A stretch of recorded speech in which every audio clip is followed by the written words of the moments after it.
Hello, and welcome to All the Things. I am Monique Duson. And I'm Krista Bontrager, also known as Theology Mom. Yeah, I don't know. Maybe you're moving away from Theology Mom. I have no idea. It's the last couple of shows she's been like, I'm just Krista Bontrager. Oh. Like, something we need to talk about before the family.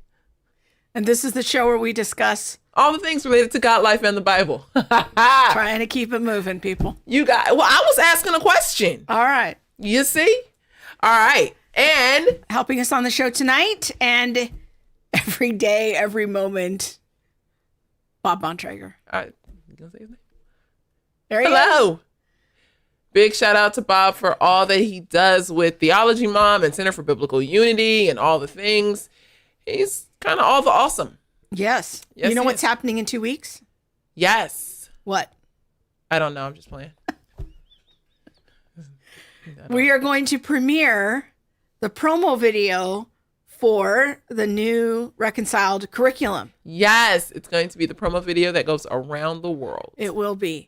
So if you haven't yet found out about the small group curriculum that Monique's been working on the last 6 or 7 months, however This has long, been a family project, not just a Monique project, y'all. however long you've been doing Y'all, this. this has involved everyone. So it's called Reconciled. You can go to centerforbiblicalunity.com/reconciled. See what I did there?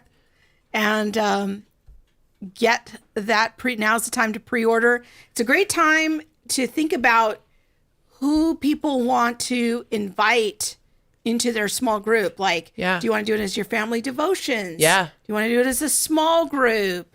Do you want to get some friends together on Zoom and do it that way? So you can see some of the sessions we cover there.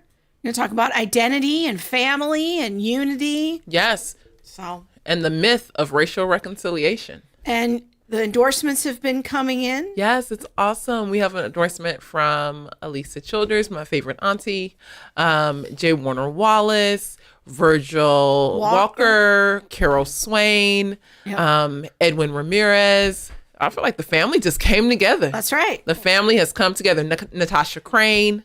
Yeah. Yeah, Clay Jones. Yes. Yeah. Yes. And then the foreword was written by my uncle, J.P. Moreland. He don't know I call him my uncle, but you know. It's all right. Some things you just got to attach and hold into your heart. Well, you have his phone number, so I think it's okay if you call him Uncle. Yes. You called him yesterday. I Uncle, did. I need some advice. I did. I had to call the uncle yesterday. I was like, Uncle, I need some advice because we'll talk about that later on in the show. So we want to invite everyone to join us on the live chat and add your voice to the conversation. You can do so on YouTube or on Facebook. And the jean jacket is like the superhero cape. Cape. I think. Oh, right. Maybe it could be. You know. I like that. Yes. I like what you're thinking there. Yes. Jean jacket Saturday. Yes. I was gonna wear a different jacket. Well, we both came down the stairs and had gray shirts on, so I threw on my jacket to look a little different.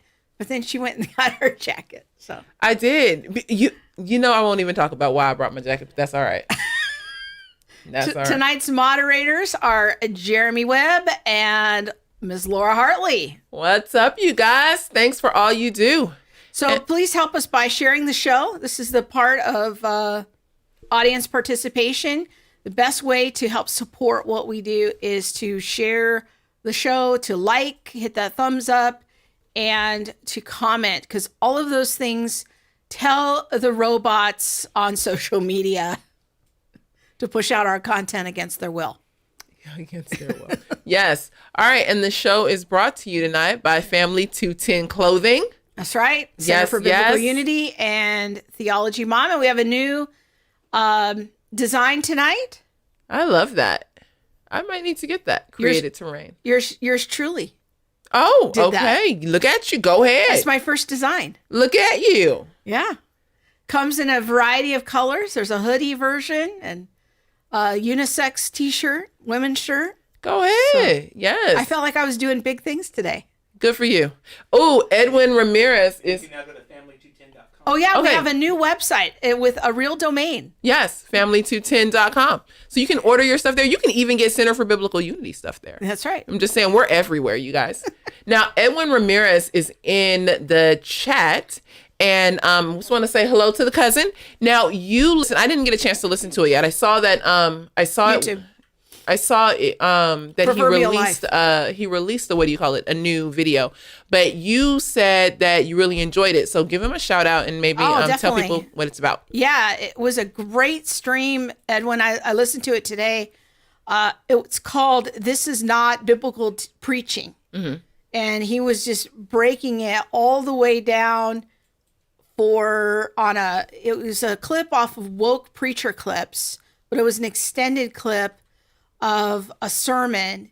And Edwin just did a great job of breaking it all down bit by bit and helping people detect the woke theology coming through the sermon and kind of what I call the shell game or the sleight of hand that these preachers do. Like, you think they're kind of in the text and all of a sudden, whoop, we're over here. We're in Off the the ditch. cliff. Yeah.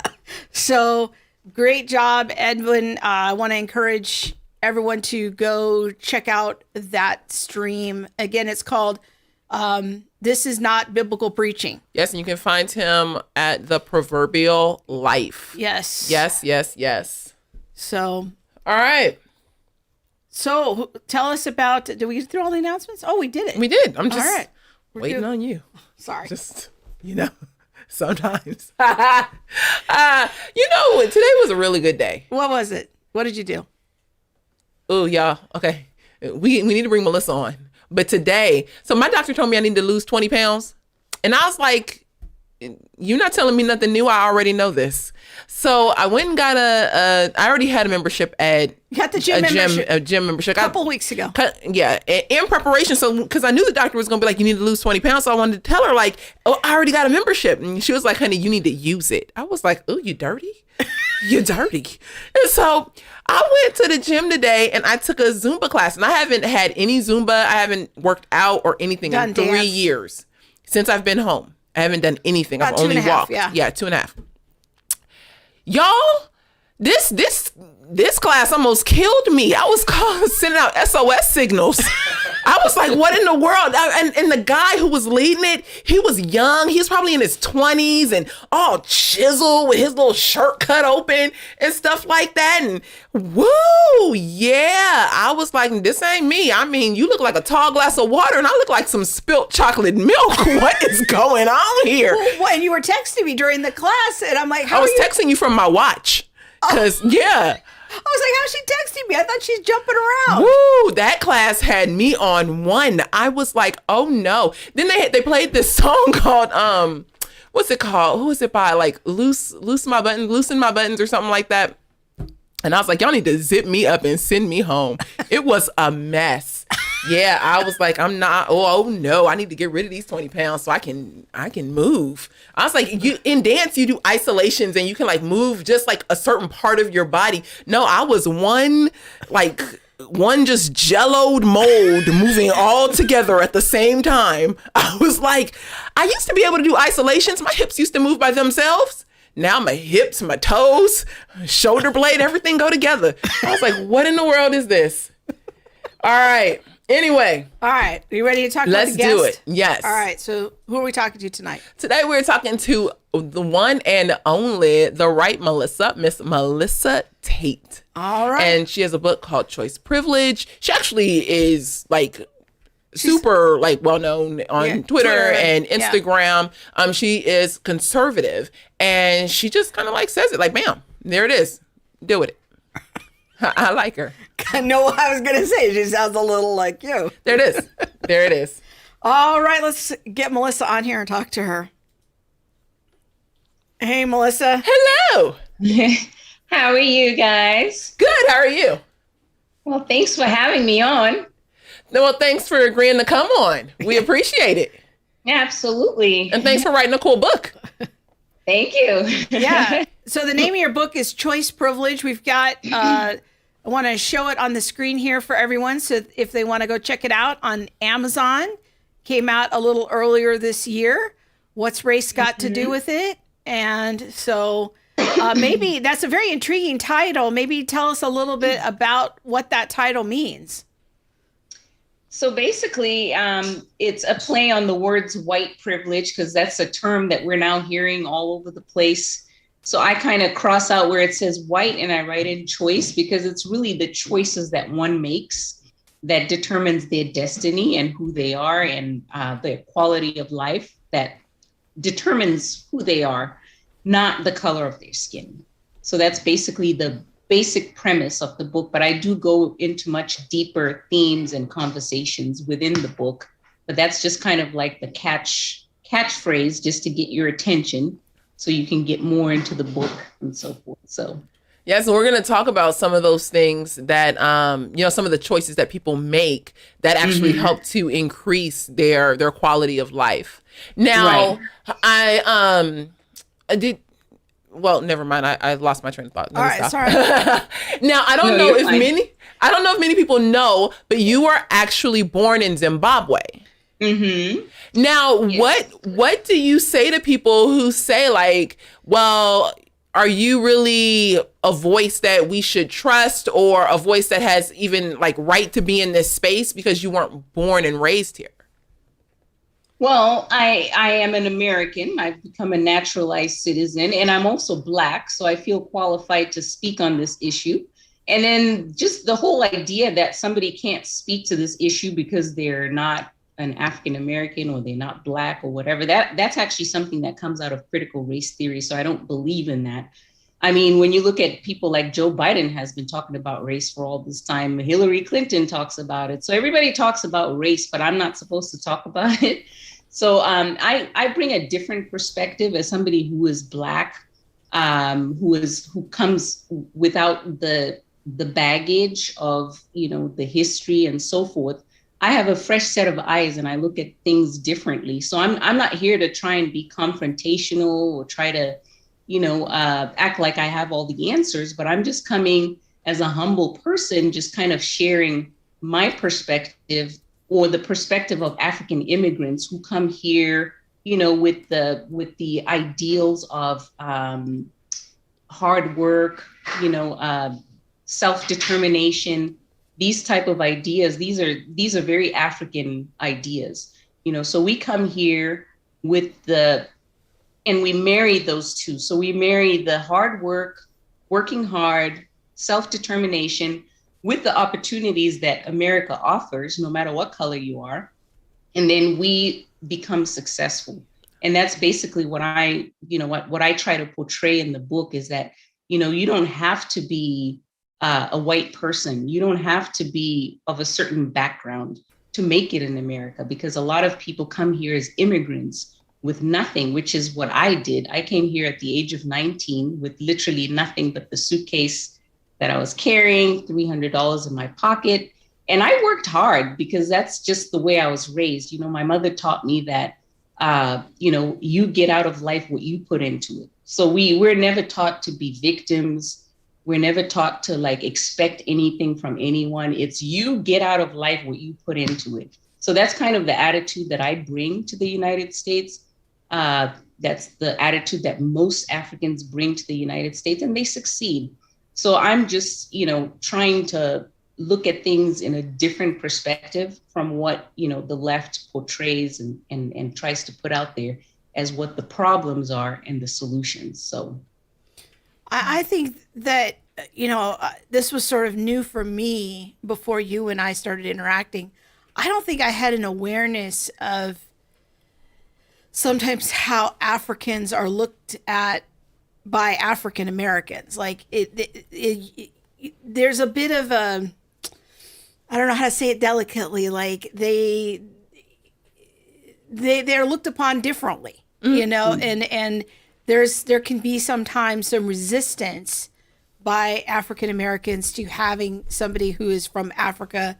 I think Sam Say experiences this a lot too as an African immigrant. It's like, well, who are you to comment on these issues? And I don't know if you have any thoughts about that or Yeah. why that is. Well, I think that there is question or conversation as to like the idea of the Black American struggle. You know, the Or the Black African American experience and struggle. Yeah, like experiencing slavery, experiencing Jim Crow, like experiencing all of these things that are in some ways unique to America, but in some ways injustices, you know, throughout the world. It can just look different based on the country or continent that you're on. And so I think that many, and I don't know if it's many, some Black people, Black Americans will, you know, give side eye or, you know, look down on a Black African who doesn't have the American experience. Have you experienced that? Well, I mean, the way I look at it is, you know, everybody has an experience that they can draw on. Because if you look at myself, I come from Zimbabwe where we had colonization. So my mother, as recently as the generation like my mother, lived under oppression, racial oppression. Because she was Black, she couldn't walk on a sidewalk. Because she was Black, she couldn't try on certain clothes.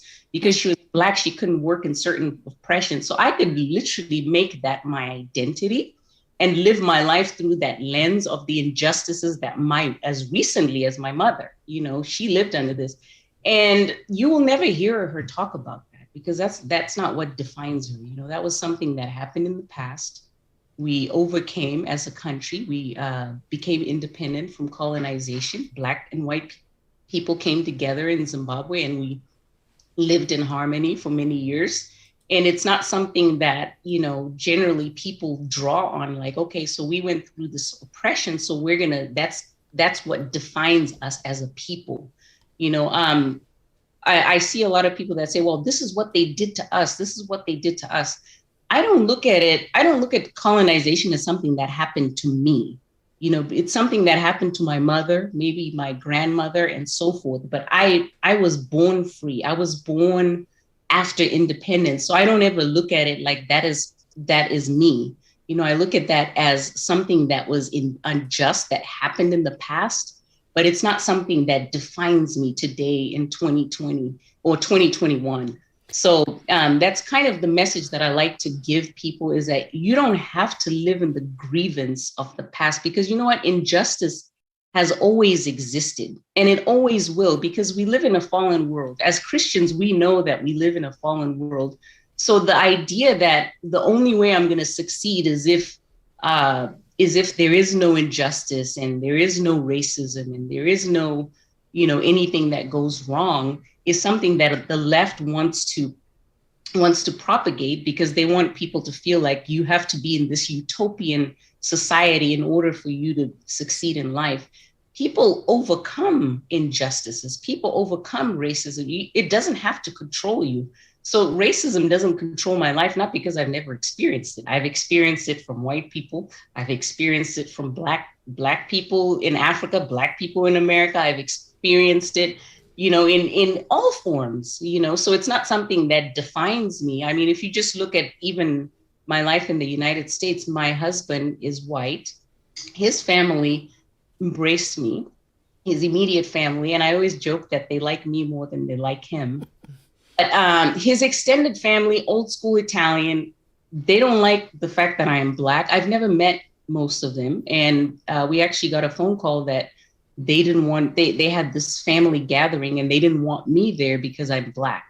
So that's not something that I'm like, oh my goodness, you know, that's now a part of my identity and this racism and whatever, because I still live my life. My kids still go to good schools. I still pursue my dreams. I still live my life to the fullest. And I just look at people like that, like those are ignorant people and they're actually missing out on knowing somebody who's really cool and really great because of their prejudice. So it's not something that I internalize and it becomes my identity.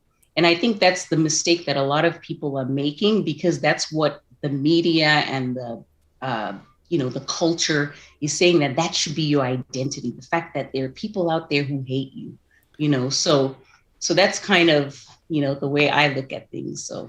Yeah, that's helpful. And I guess that kind of brings me to a conversation you and I have had over the last couple of years is when we first started interacting, what I noticed with you is that you did identify in the beginning when we first started. This isn't where you are now, but you identified with the oppression of your ancestors, and that oppression was your oppression. It was your identity. It was like, you know, and one day I remember saying to you, like, but you never lived under Jim Crow. And I said, I'm just confused. And so for you at the time, there was like almost this oppression by proxy of because I wear this skin color, I am oppressed. But Melissa's bringing a very different perspective here. Well, I also think it's the narrative and the stories and, you know, all of that. So generation after generation, like mother, grandmother, or grandmother, mother, child, when that's what's told to you all the time, or if that's like more of the, instead of lived experience, lived narrative, you know, that you hear, I think you begin to wear that. So in Melissa's case, her mother told her a different narrative of you can overcome, your choices matter, there's a life to be lived. Work hard, and this is the result. I think that though, to Melissa's point, in my travels throughout Africa, that's something that I've seen a lot of, you know, like... Of what she's describing? Yes. Okay. So the idea of work. Okay. How, my gosh, like the miles that people will walk to get to a job, and then the miles that they will walk to get home. You know, because I have to work. I have to provide for my family. Now that also can lead into a conversation of like welfare state and things like that. That's not happening down, you know, at least in South Africa, and I know in Zambia, that isn't the conversation. It's you don't work, you don't eat, you know? So what am I going to do now? I have a wife and I have, you know, a kid or kids.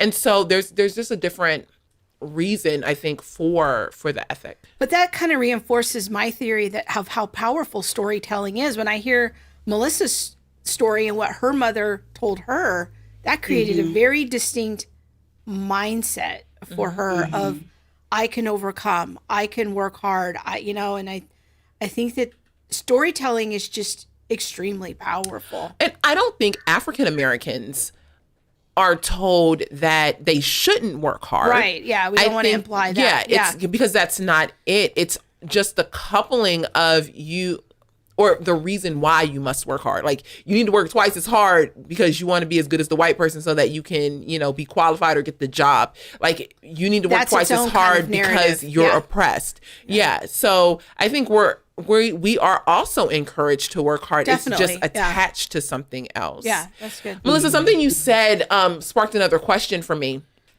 You said that after the colonization or the freedom of Zimbabwe, you know, whites and blacks lived together. Is that what you were saying?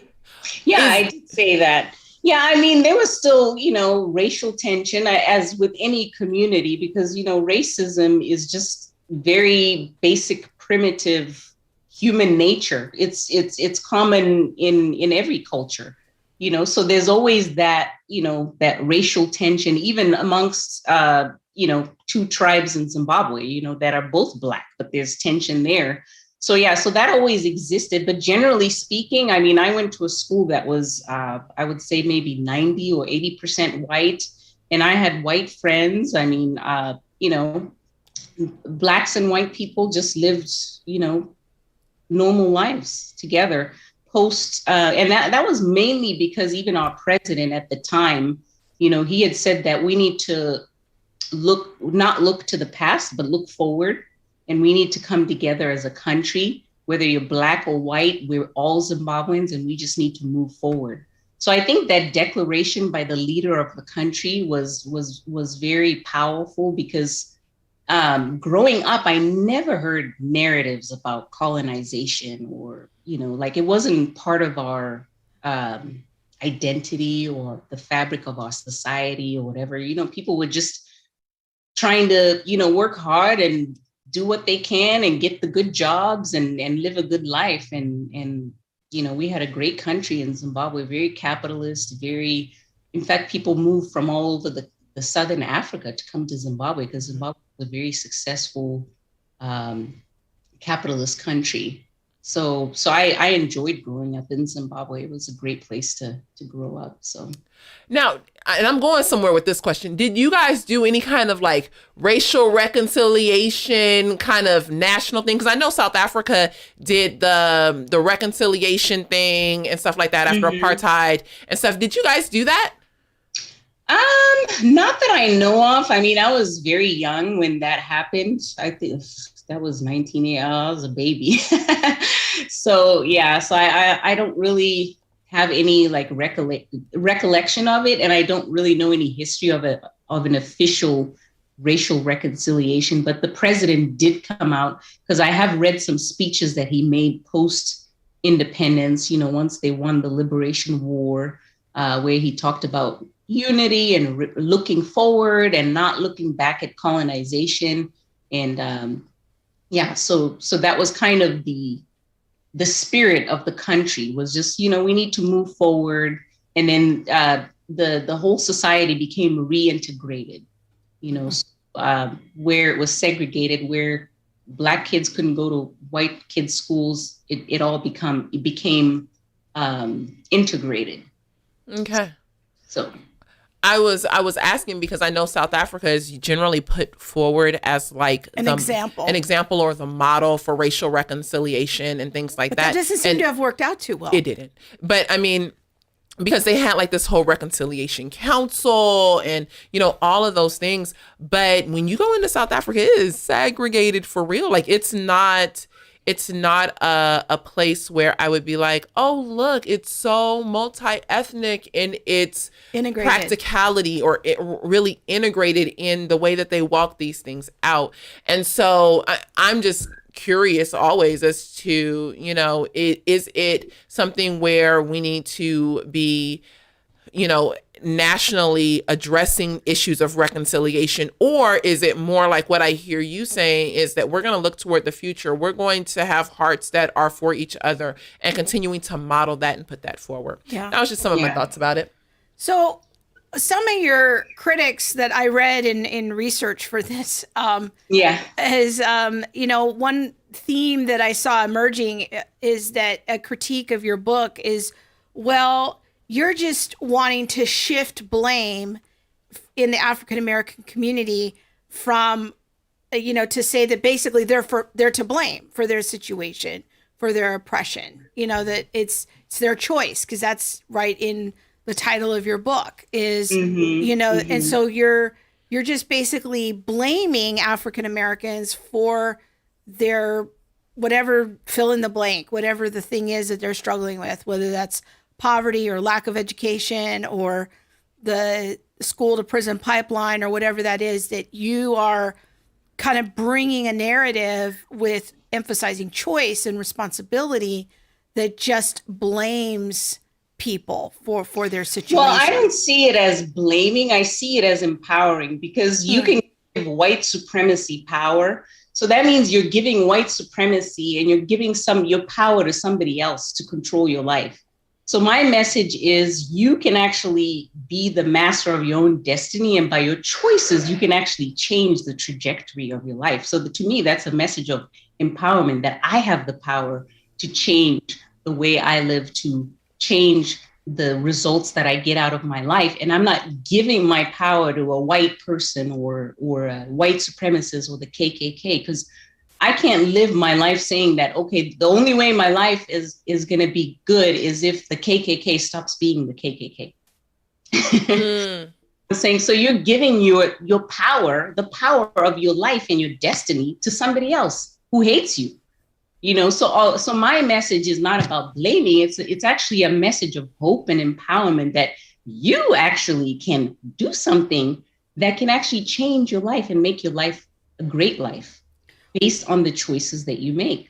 Well, what would some of those choices be? Like, I think that one thing I've heard you talk about are like at least 3 critical life choices that can really have an impact on somebody's life and create a more hopeful future. Yeah, absolutely. So the Heritage Foundation actually did a study, and they found out that in the United States, you're 98%, you have a 98% chance of not living in poverty if you just make three basic choices. Number one is finish high school, get a job, number two, and get married before you have kids. So just those three basic choices in America can literally make you eligible completely to be in the middle class. So just those three basic choices. And those are choices that a lot of people are making, and those are choices that a lot of people are not making. Marriage is a big one, because when you actually look at poverty rates amongst married people in the Black community, they're very low. They're almost as low as white people. So when you look at married Black couples, they have about, on average, the same type of economic success as white people. Marriage alone, just being married, is one choice that you can make that will absolutely transform your life. And it goes back to, God's design. And when we as human beings start to live outside of what God has designed life to be, then we start to see things start going out of whack. So when you look at the poverty rates within the Black community, a lot of it is because 70 to 80% of Black people are not married. So that is one choice that you can actually make that is actually going to change the trajectory of your life. Just one basic choice.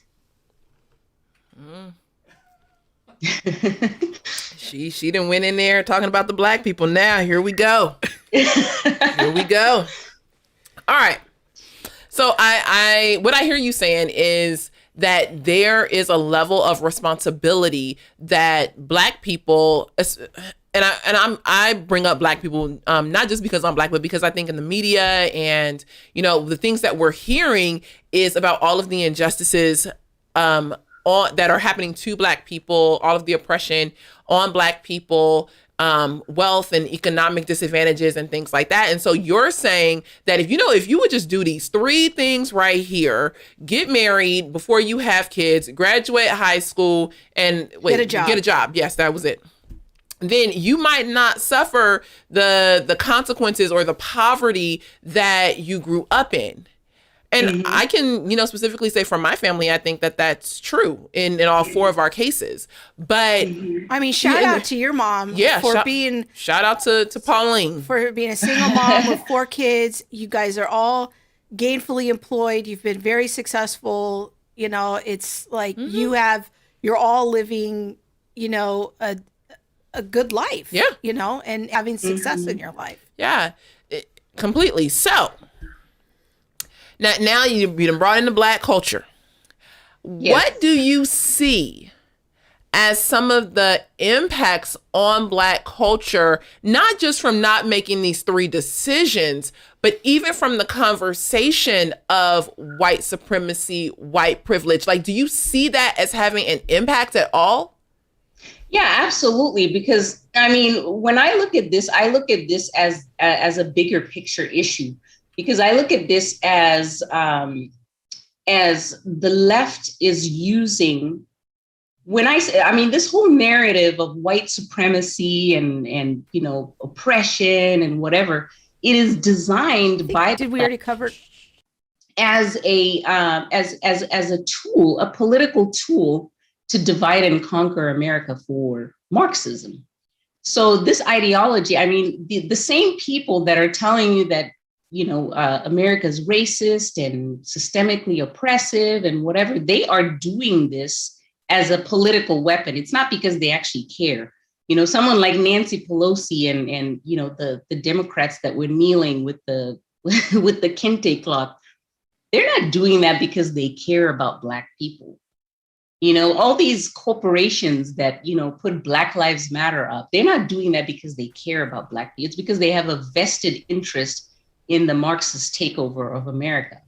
And that's the bigger picture of this. So and it has many levels as well, because what it's doing is it is taking away power from African Americans and saying that you don't really have any power because you live in this oppressive system and you're always going to be a victim. And these people have privilege because they're white. And when you see the psychological effect on that, because your beliefs is what determines your actions. And if you have a belief system that you live in this society where you can never amount to anything, that's going to become a manifestation of your reality. So I actually think that this ideology of white supremacy and oppression is actually very dangerous to the Black community. It is very dangerous, not only to the country, but to the Black community, because it is creating a mindset. It is creating and it's manifesting a reality, because you have a generation of people that are being told that you can never amount to anything, because there's this oppressive system that is keeping you back from becoming everything that you can be in life. So in my opinion, it's very destructive to anybody who actually adopts and internalizes this. And sadly, a lot of people do, because they feel like, the people who are propagating this narrative really care. But these are the very people that have created the very policies that have destroyed the Black community. And that's the irony of it. Girl, we gonna get some emails. We gonna get some. I ain't even lying. We will. And I'm gonna take it the next step further. Is that? Well, and I got two things actually. You said several people are adopting this narrative. Mm-hmm. And I keep plugging this book. Please Stop Helping Us by Jason Riley. Yes, it's a great book. If you know him, girl, tell him he need to come on our show. I need to have a conversation with him. No, I don't know him, but I read his book in research for my book, and it's amazing. It is so good. This book talks about the white liberal and how the white liberal policies and advocacy is hurting the Black community so much. This propping up of the social justice narrative, the propping up of victimization and oppression, and basically critical race theory, like overall. But, that propping up by the white liberal voice does more harm in Black communities than even the Black voice. Yes, it is harming the Black community, but it's actually helping the white liberal establishment, because that's how they get power. So their power comes from keeping Black people in a constant grievance, because that's Marxism. So Marxism gains its power by grievance.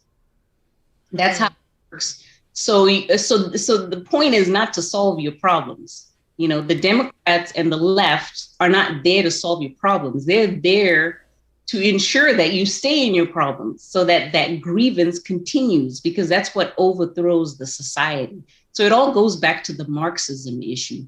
But yeah, like you're saying, the left has really implemented policies that have kept the Black people down. When you look at family, the destruction of the Black family, that is one of the biggest things that has completely destroyed the Black community. When you look at the fatherlessness in the Black community and the things that it actually creates, you start to see how, kids who are born in a home that doesn't have a father in the home are more likely to go to prison, are more likely to commit suicide, are more likely to be involved in a gang. So, just the cascading effect of that. And that is a direct result of the policies that have been implemented by the left and the Democrat Party. So when you look at it, every time I've looked at all the issues that are happening within the Black community, it always leads me back to Democrat policies. And the irony of it all. Now, my second point was the Black church. Mm-hmm. And I'm not sure what kind of church you're in, how familiar you are with Black church, but I'm wondering your thoughts on either the presence of the Black church in a lot of these conversations regarding critical race theory, unity, oppression, marginalization, the conversation that's currently being had in culture. So the presence of it or the absence of it. Have you noticed either one? It might look different because you're in the Midwest versus us out here on the West Coast. Yeah, I live in the Midwest, and I haven't really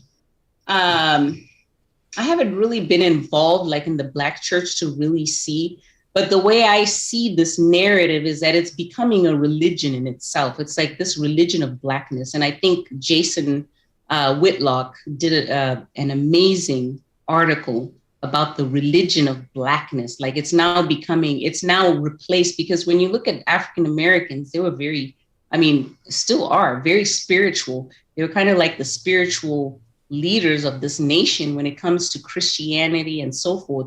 But then the left has like taken that away from the Black community and now replaced it with this Black identity, which has now become like a religion. Like that's who I am, not a child of God, which is, what should be your entire identity. As a Christian, your identity is in Christ. Your identity should be, I am a child of God, created in his image. I have limitless potential. But now it's just replaced with, okay, I'm Black, I am oppressed, I live in an oppressive society. And it's now become like a religion in itself. And one of the things that really surprised me in researching for this book was just the amount of history, Black American history, that is completely hidden from the Black community and from the people. Because when you actually look at the history post-slavery and before the civil rights of 1965, you actually see that African Americans were thriving in amazing communities. Because of segregation, they were forced to create their own communities, have their own dental schools. They were creating their own theaters, and they created businesses, and it was baseball league. Sorry, what's that? Negro baseball leagues. I'm a baseball fan. Yeah, absolutely. And all that is hidden. I mean, Booker T. Washington had a university, and the head of the Harvard University actually came and spoke at one of the commencement speeches. And he said that Booker T. Washington's university was creating more millionaires than Harvard and Yale combined. So that's what was happening in that time. So, and this is at a time when systemic oppression actually existed. This is at a time when white supremacy actually existed. But you had Black people that were overcoming all of this and were living in thriving communities, creating millionaires. And one of my biggest shocks was that the first woman in America to become a self-made millionaire was a Black woman. Yes, she was. She was a daughter of former slaves. So I'm like, if she can do that during a time when systemic oppression and real white supremacy existed, then you don't have an excuse in 2021. Because that's just that. I mean, right there, it just says it all. Because you can't expect to live in a utopian society where injustice doesn't exist, where racism doesn't, because that's never going to happen. We live in a fallen world. Until Jesus Christ comes back, we're going to always live in a fallen world. But the question is, what are you going to do with your life to overcome these things? And African Americans have been overcoming. Even today, I know a lot of successful African American people that live great lives, that are not held back by oppression or racism or whatever it is. So, to me, it's just a tool that is being used by the left to control the African American community. And sadly, too many African Americans are falling for it. Now, one of the things that Monique and I are very passionate about and inquisitive about is entrepreneurship. So I'm glad you brought up the example of that. I can't remember the lady's name. The CJ Walker. Yes. Yeah. Yes. Oh. Yeah. I was like, what lady? Yes, CJ Walker. She her and her hair care. Yes. The black hair care. Yes. But I would love to see more conversation in around the realm of Black entrepreneurship or urban entrepreneurship.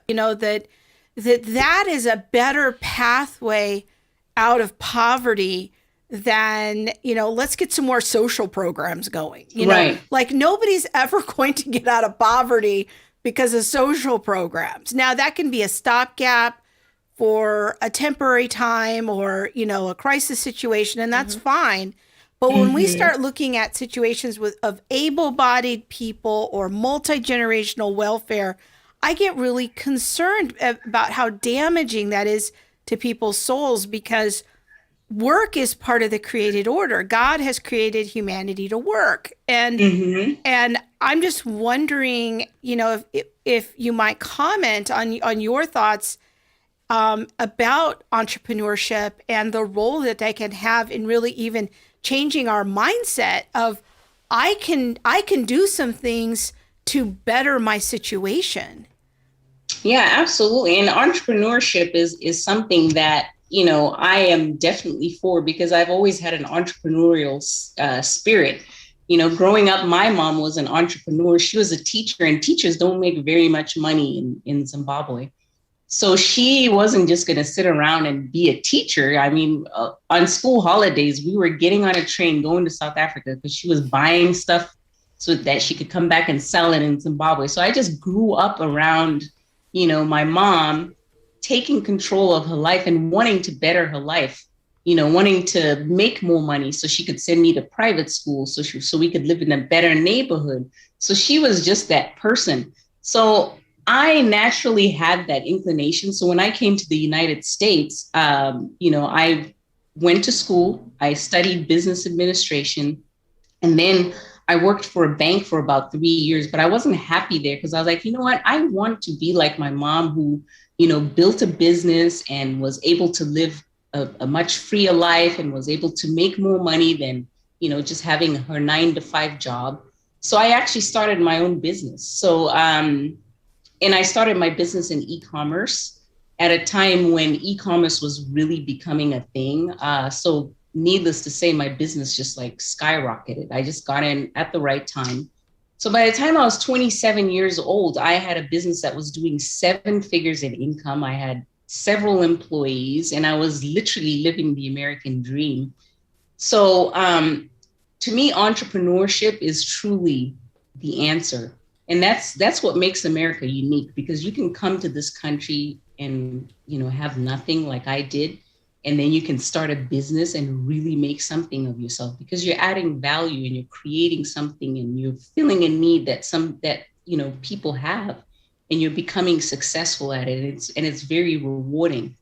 And I think that's what's missing in the conversation. Instead of telling these kids, in the Black community that you're oppressed and you live in this horrible country that is, a white supremacist, why not talk to them about entrepreneurship?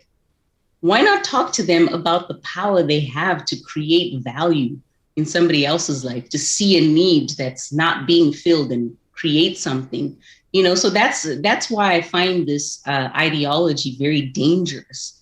And to me, it's very evil what the left is doing, because they are stealing people's destinies by teaching them that they live in this society that is out to get them and that they can never succeed. I mean, America is one of the most amazing countries you can live in, where you can literally go from one class to another, or even higher than that, which is something that is very unique to the United States. So some of us who come from countries where it's very hard, if you're born poor, you're likely going to die poor, because there are no ladders of opportunities to go from one class to another. The class systems are very rigid, and that's true of most places in the world. But, in America, there's this freedom where, an opportunity where you're able to, to make something of yourself. So it's such a tragedy that you have people that are born here that are being told to ignore all the opportunities around them and focus on this white supremacy. And that's who you are, and that's your identity, and that's all you're ever going to be. So I'm very much against it. And to me, it's just a tool of the left to control people, because that's how they gain power in most societies. So I think that what I would love to see is some of these churches right now that are so they're just out there, they're wanting to feel better about themselves. It's like they're looking for a justice project. They want to do justice in their community. Well, here's a justice idea for you. start a program in your community for how to start businesses, training people on how to become entrepreneurs, how to get a vision, how to get an idea, how to start a business, how to get a business permit. I mean, whatever that is, like, if you want to help people get out of poverty, let's talk about long-term solutions. Let's not keep starting food pantries. Like, let's do something with a more long-term vision for change in your community. Let's engage in uplift based on the image of God. All right, Monique wants to say something. Okay, so I'm cool with, talking about the left and their policies and all that. But at some point, I gotta look right up in my house. I have to look right at other Black people. And I know somebody gonna write me, even though I don't want to hear from you. This is a conversation that I feel like we aren't having in the Black community. Is like, look, the left can come after you all day and night, but you still get to choose what you do. And so you don't, have to believe this. I can tell you stories from, my ancestors and my lineage and things like that, but why not tell positive stories? What are we doing? How are we raising up the next generation? I can't look and say, well, white Republican or white liberal. I can't say that they are responsible for my destiny for the rest of my life. I can't blame them. But what happens is that when we step into the realm of blame, I then release all of my responsibility. So my poverty is not my fault because I blame you. It's now your fault that I am X, Y, and Z. If I resist a police officer, it's not my fault that I was killed. It's your fault because of white supremacy. If I don't make it past, 12th grade or 10th grade because I dropped out because of X, Y, and Z, whatever the reason, that's not my fault. It's your fault. If I choose not to go to school, like, what we do is we set up this narrative where blame is at the forefront and not responsibility. But see, and this is where, to me, the Christian values truly do make a better way, because it's all about your personal righteousness and personal responsibility.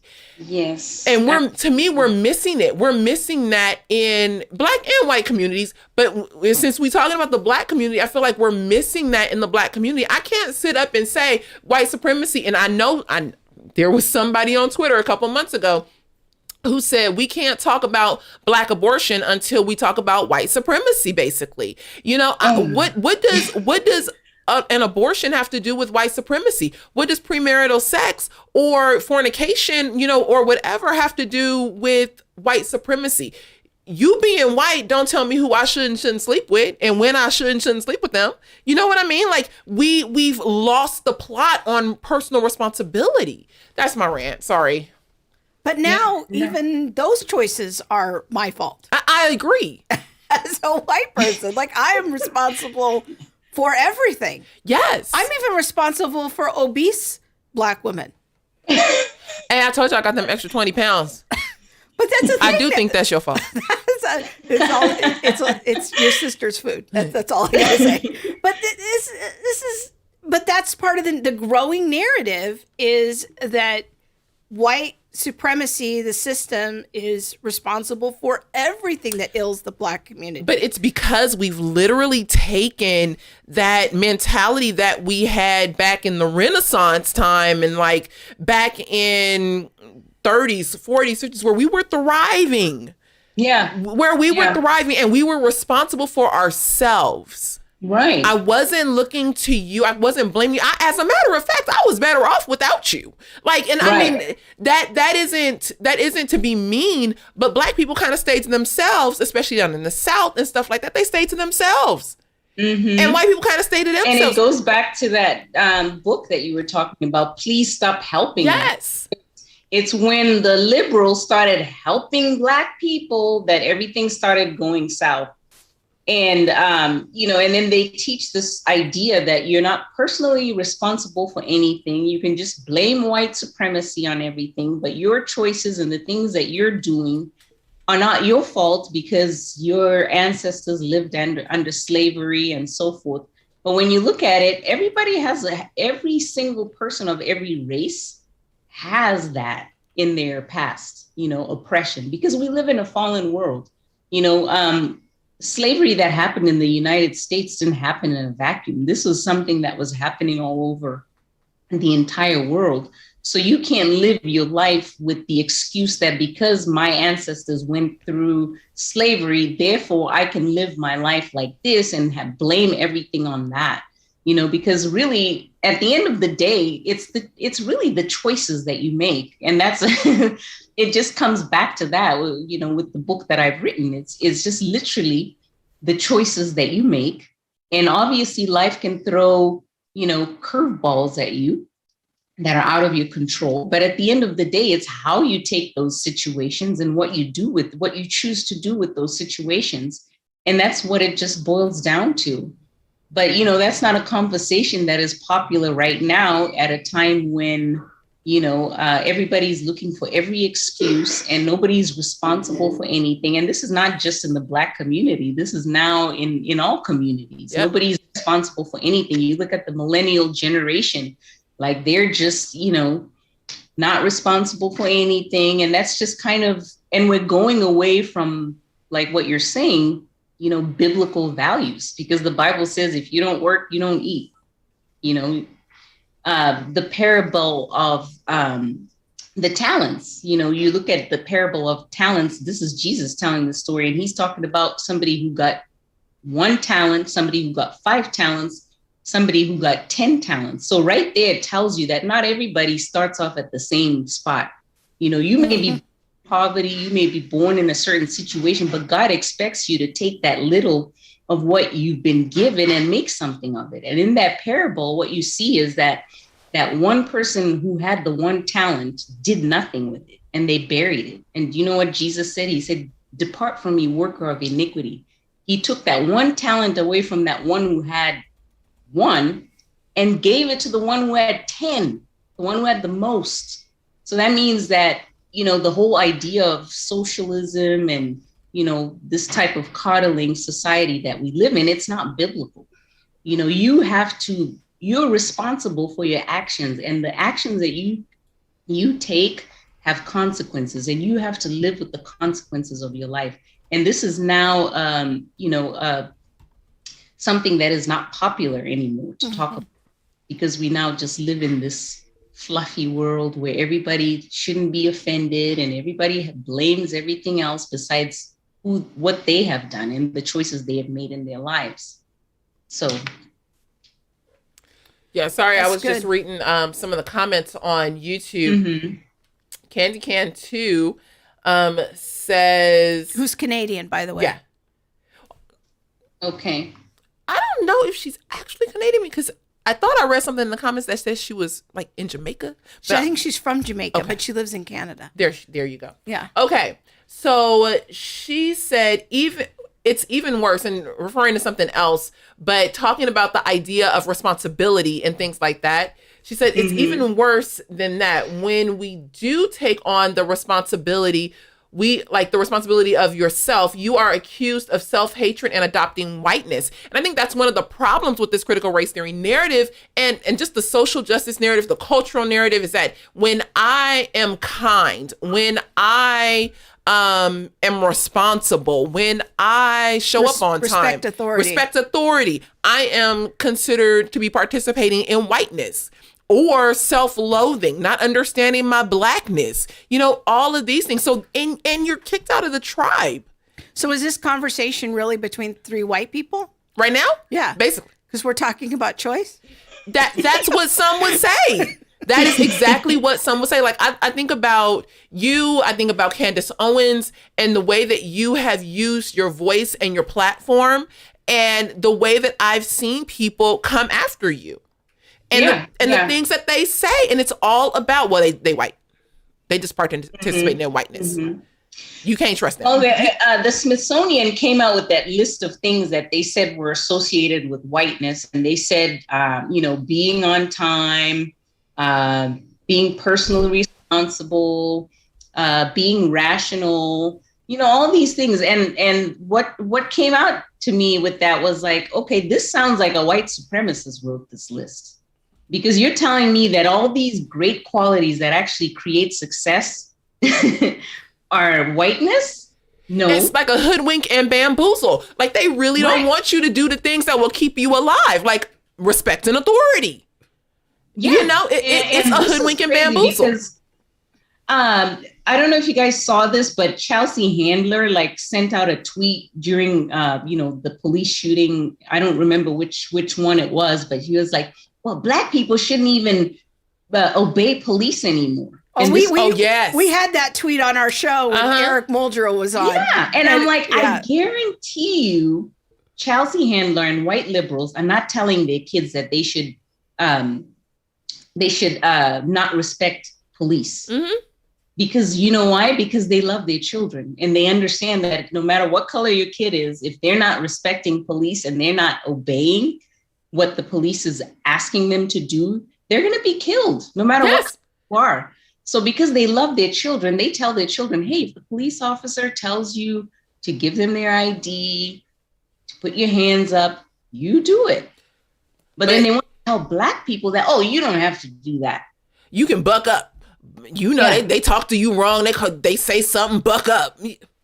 Buck up will get you shot. Don't buck up. You better go and lay down. That's the thing. No matter what color you are, and I actually posted a video because there's a video that I posted, and it was a white man who was being stopped by police. The police told him, gave him a command, put your hands up. And instead he started reaching and he was like, no, fool, and like started reaching.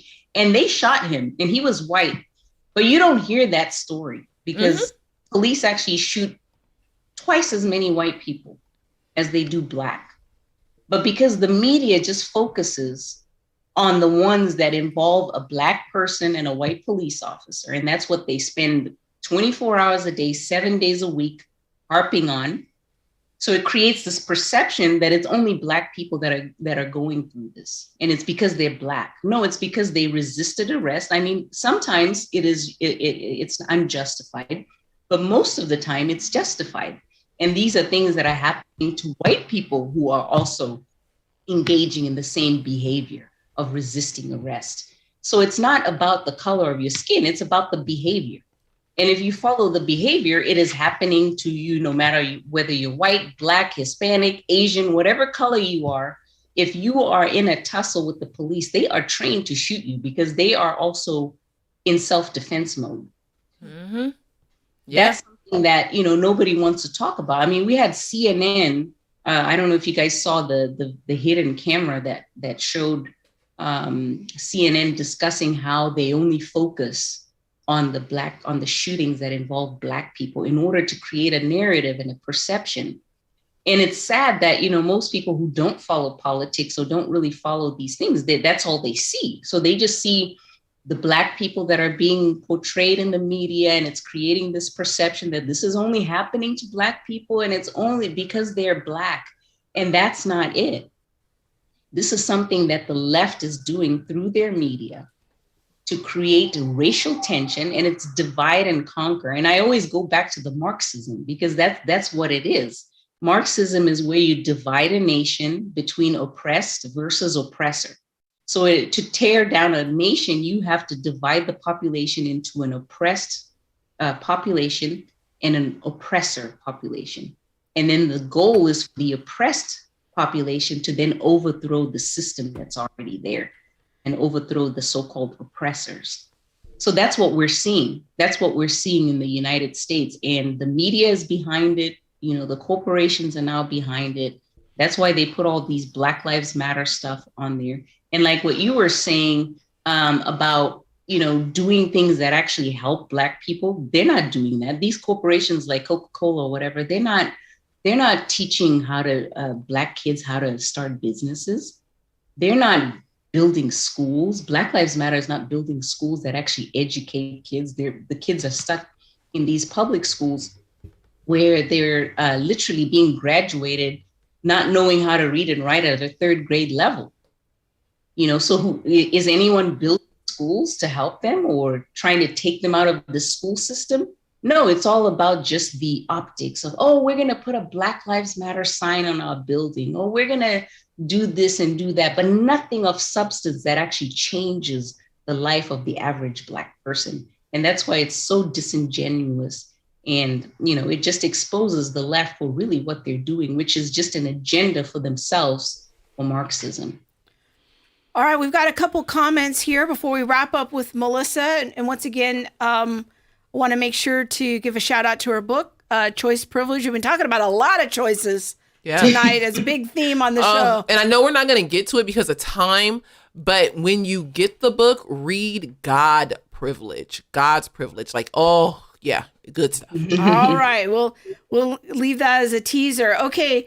Let's see. Josie says over on the CFBU Facebook page, she says, I do think there's a widespread problem with lack of personal responsibility these days, certainly not limited to the Black community. Absolutely. That is quickly becoming a cultural value, which is extremely sad.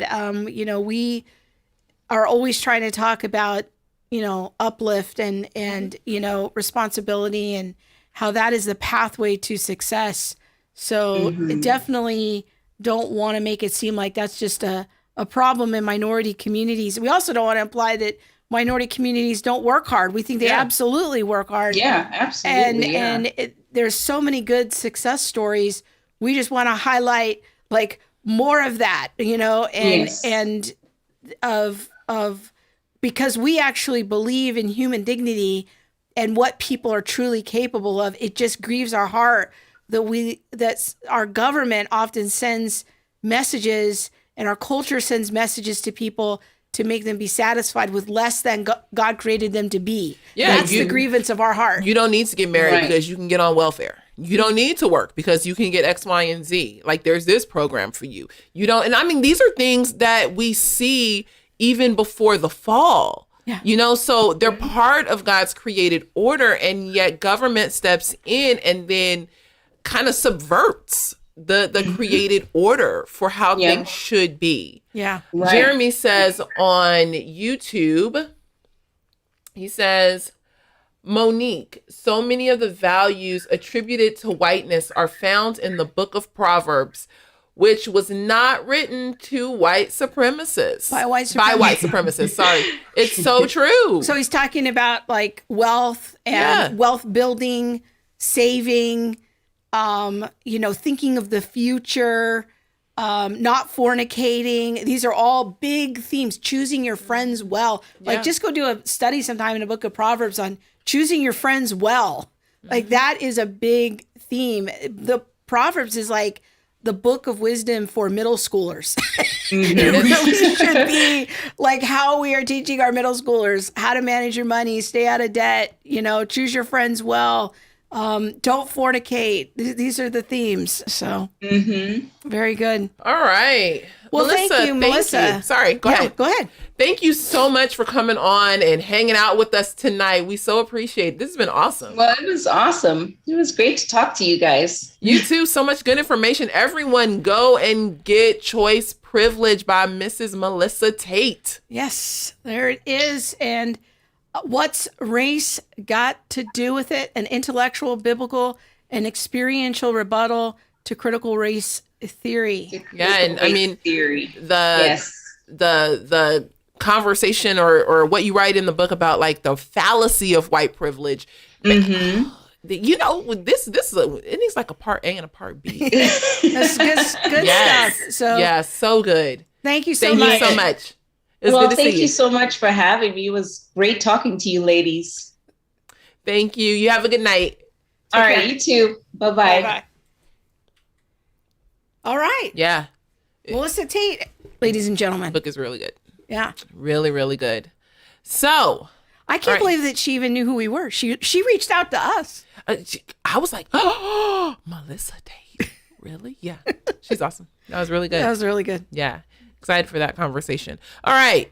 Let's keep going. All right. So this week you did a thing. I did. A couple days ago. Did a thing. Monique wrote a blog post. I did. And it is about kind of in the big picture. Let's get the big picture first. Is looking at issues facing Christian colleges, and how ideas of critical theory are coming into Christian colleges. Now, we did a whole show about this last November with Dr. Corey Miller, with our friend Dr. Miller. Great show. People should go check that out. And you've also, though, written a series of blogs regarding issues that you see at Biola specifically. Well, I try to use Biola as a test case, but it's because it's the one I know the most. I'm not trying to pick on Biola, applicable to all of them is what I was going to say. Yeah. It definitely is, because Biola is just the one that I know the most. It's the one that is near and dear to my heart. I'm a 3-time graduate. We're a 3-generation family of Biola. Like, we're super invested in the school. Mm-hmm. And I love Biola. And yet I feel like, been trying to sound the alarm now for, almost a year, 9, 10, 11 months. Just trying to sound the alarm, but also at the same time having tons of conversations. We had more conversations this week with Biola staff, faculty. Yeah. It's rough. Mm-hmm. So I did a thing. Go ahead. Yeah. So you did a blog post about one particular issue. So Bob's going to put it up here on the screen. When critical social theory moves into your kid's Christian college dorm. Mm-hmm. So why did you write this post? And we'll let people go read it and they read the particulars. But what made you write this post? Well, it was brought to my attention that, and it was brought to both of our attention, that there was a dorm at Biola, and the dorm had a Women's Month display in the elevator. And, some of the people listed, to celebrate during Women's History Month were like Amelia Earhart, not Madam C.J. Walker. Who was the other one that was all right? Shirley Chisholm. Shirley Chisholm. And then there was Patricia Velasquez, who was the first lesbian, supermodel, but out lesbian. And then there was, and I completely forget this, Laverne Cox, I think. Yeah, Laverne Cox, which is the first transgendered person to be nominated for an Emmy. I don't think he actually won, but was nominated for the Emmy. I could be wrong. Maybe it was awarded. But anyway, this was in the dorm as people that should be celebrated.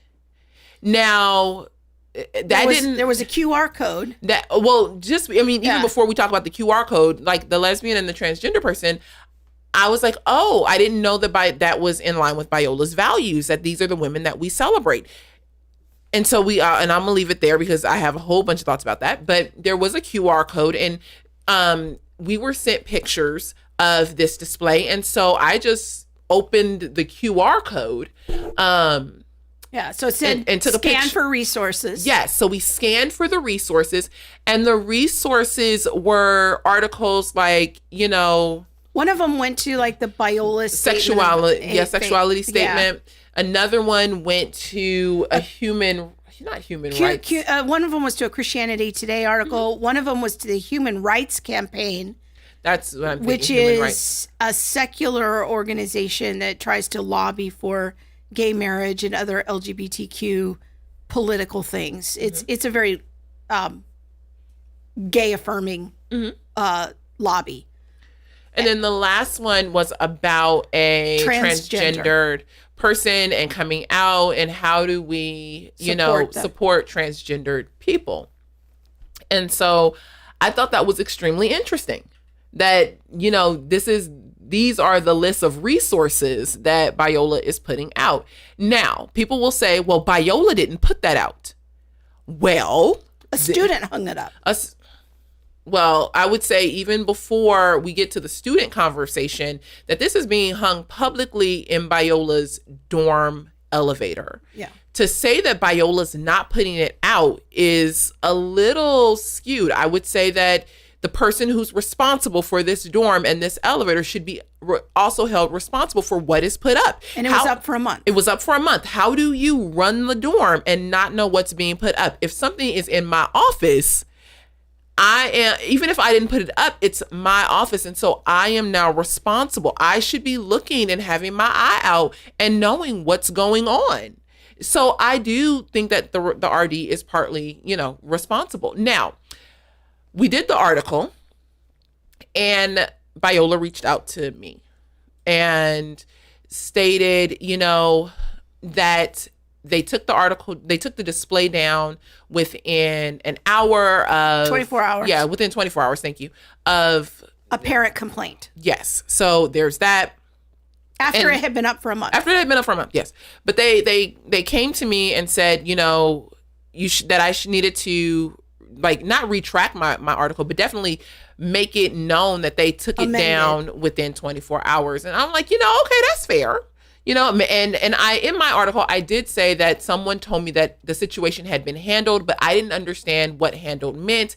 And if handled was just like we took it down, but there's no other conversation, I don't know technically that that's really handled. So fast forward, they reach out to me. We handled it in 24 hours. You should say this. So we added a statement that says, it was brought to our attention. Biola actually took it down within 24 hours. Kudos to them. After it had been up for a month. After it had been up for a month, they took it down within 24 hours. Thank you very much. The email that I got, though, really blamed the students, the resident assistants, and not necessarily the RD. And so I pushed back. And I haven't received a response back because it was late on a Friday. But, we can't just expect that we can just blame the students, one. But two, the website that the QR code linked to was in the RD's name. And so I don't know how much blame I can put on a 19, 20-year-old when the website is linked to the RD. It makes me ask the question, well, did the students make the website in the RD's name without the RD's knowledge? However, I feel like all of these things take a back seat to the issue of discipleship, to the issue of what is truly being professed at Biola. Because the narrative from the public relations office is, well, a student did this, they're just mimicking the world. This is the explanation. Yes. But your position is, well, wait a minute. What about the adult in charge? Yes. Okay. So, yes, what about the adult in charge? But even on a bigger scale, like Biola's worried about the fact that I didn't mention their time schedule of 24 hours. After it was up for a month.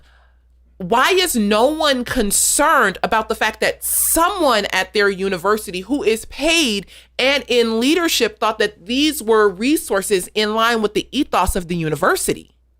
Why is no one asking that question? Why is no one saying, after a month of this being on display, we really need to sit this dorm hall down at least and say, this is the true vision for, marital unity and sexuality? Why is no one asking the question, are the critical social theories really a problem at Biola? If you can have someone basically promoting queer theory on their website, the normative, sexual relations of homosexuality and things like that, and more moving away from the normative relations of heterosexuality. Why is no one talking? Why isn't that a problem? Why are you coming to me and saying, amend your article to say that we took it down within 24 hours instead of amend your article because we have sat this person down, because we realize that this is an issue. The priorities, I would say, of the person who wrote me are definitely out of order.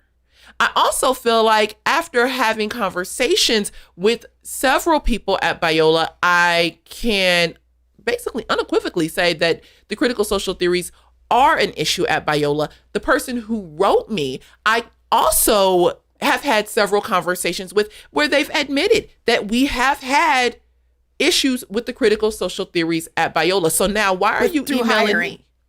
Through hiring. Yes. Why are you emailing me like you surprised? Why are you emailing me like it's a new day? Like, oh my gosh, like we took this down in 24 hours.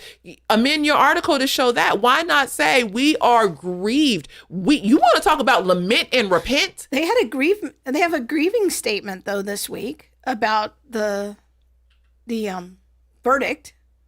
Chauvin. Yeah. Yeah. That was last week or 2 weeks ago. Yeah. But I think your point is this hung up publicly. Shouldn't there be a public statement of lament and grief over discipling these young people, okay, their explanation is these young people are mimicking the world. That's their explanation. No, and I think these young people are mimicking what they are learning at Biola. So you have a different theory of that. Yes. I believe that what is being portrayed and put forth at Biola, the young people are learning, they are hearing as being okay, and they are now mimicking what they're receiving in their Christian university, which brings me to this topic of lament and repent. This is an idea that, one, is biblical, but that we see being pushed forward by many Christian social justice people. We need to lament for our complicity in racism. We need to repent of whiteness, repent of white supremacy. We, as Christians, lament and repent are very biblical ideas.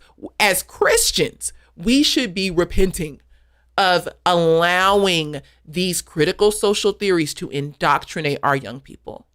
We have gone astray. And you, whether you agree with me or not, I'm just going to put my thought out here.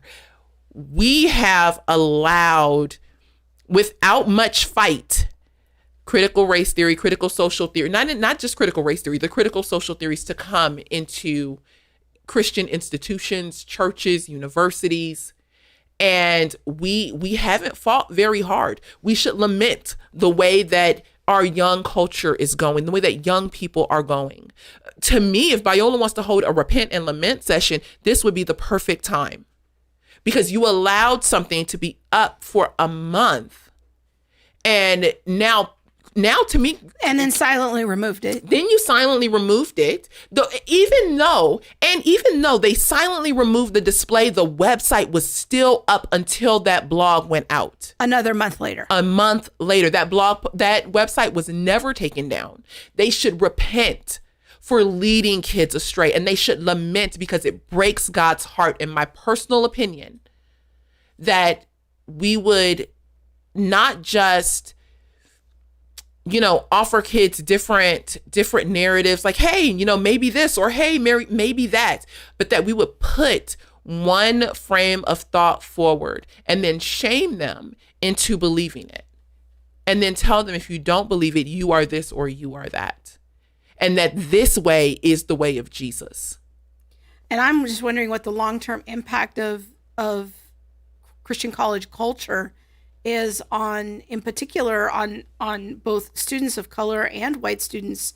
Like, how much of the white shaming narrative are young white students being discipled into accepting? How much of that are they ingesting, and what is the long-term impact of that on them emotionally? Well, go ahead, sorry. And what is the long-term impact on the students of color that are being told that they're just victims? I think that if you wanted to have a conversation about complicity, it's much different for me to talk about complicity of, like, my ancestors, but this is something with people that are directly involved in decision making and choices and hiring and policies and procedures. These people have direct involvement in how these young people are being discipled. I don't think they're complicit. You don't think they're complicit? No, because complicit to me means, like, we just went along with it. Like, we just kind of... Well, what would be the right word then? Intentional. They're responsible, directly Yes. responsible. Yes. There are some at Biola that I can say you are directly responsible. Now, some are complicit and, for whatever reason, don't use their voice or, have their own thoughts about it. But some are intentional and do things very intentionally. But I do agree with your point. Like, what is the long-term effects on white kids? What are the long-term effects on Black kids? What are the long-term effects on all the other ethnicities that aren't talked about because they're not Black or white? In the body of Christ, we don't, that's exactly why we are one in the body of Christ. But yeah, Biola tried to come for me, y'all. And yeah, so I did respond, and I basically said a lot of what I just said right now. You coming after me, but you got bigger things that you need to be worried about. But I think that many Christian universities are very committed, for the sake of their donors, their alumni, the parents, to put out a public image of, we are standing strong to preserve the faith. Here's our doctrinal statement. Here's our bona fides. Here's our doctrinal statement. We're standing strong against the secular culture. But what you're implying or asserting, in your opinion, is that there is something else happening behind the scenes. Yes. That would you call it deceptive? Would you call it an active deception of potential students? Or yes, I would donors? say if schools like Biola said, we have not adopted the critical social theories. Or they won't take a position on it. Yeah, or they won't take a position on it. Or if everything is oops, we didn't know. How did this happen? Yeah. So everything can't be a oops. You grown. Like everything, like if you were 19, sure, it was a oops. Like I didn't know. But at some point, like I hold a toddler more responsible, I feel like, than what many people are holding some of our Christian institutions to. Everything's not a oops. It's just not. And yet but there's a narrative in the Christian. We get these letters, Monique, that parents are like, well, I wrote in, I complained. The letter I got back was, it's just some version of it's misunderstanding. It was a rogue student. It was one rogue staff person. We have written, 7 pieces on Biola? I don't know. I want to say it's about 7 pieces on Biola. We've had at least 7 to 10 conversations with senior leadership. Oh, more than that. Yeah. I don't believe that it's a oops. Now, if you as a parent want to At what point is it a pattern? Exactly. But if you as a parent, know these things and you continue to just say, well, it was just a oops, then you believe what you want to believe. At some point, I feel like if you want to be the person with your head in the sand, then be the person with your head in the sand. And that might be rude. They want to believe that it's not as bad as what you're saying. Yes. They want to believe you're exaggerating. You're just you're being dramatic. And I think that what's difficult is that in the conversations you and I have with senior level leadership, they're all like, you can't tell anyone. Uncle Jeff, the board, a lot of the board of directors at Biola are, struggling with this themselves. Like sympathetic to CRT. Again, if all the evidence is put out before you, if there's so many things that are put out before you, if you want to continue to say this can't be that bad, no, it really isn't. And you send your child there and they come home woke, don't come to me. But those are the letters we're getting. Is my child went to fill in the blank Christian college. They used to be a very lovely, pleasant person when they left. Now they've come home. Mm-hmm. They're angry. They barely talk to me. They call me a racist. Mm-hmm. This is common. We get these letters all the time and nobody wants to believe it. So I talked to the parents of young, impressionable seniors in high school. They're about to send their kids. They're so excited. They're sending them to Christian college.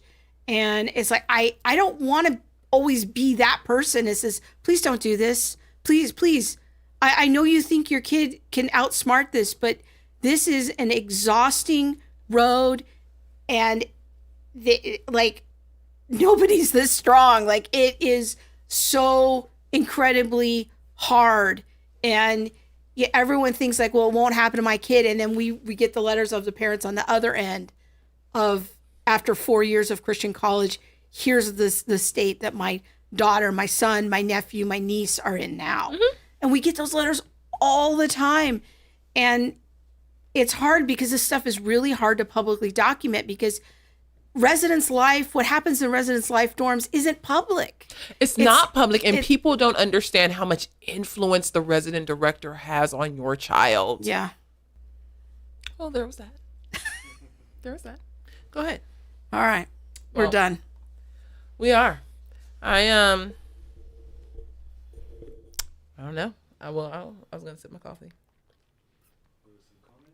I think I think that the Lord will bring them, and I think that I'm hopeful, even in the midst of the crazy, and even in the midst of what it looks like. I think to the natural eye, because to the natural eye, it doesn't look that good. But I am hopeful. And I do think that God will bring something fruitful out of, all of the muck that is prevalent and present right now. But with that, are you ready to? I think we're done. All right. No Mo's moment tonight. We're just going to go ahead and save that for next week. That was Mo's moment. All right, you guys. All right. We thank you so much for watching us. Please, if you haven't already, go and like our Facebook pages. There's the Center for Biblical Unity, Theology Mom, and all the things. We will be posting and sharing, and then share our content with the world. We will see you next week. Bye.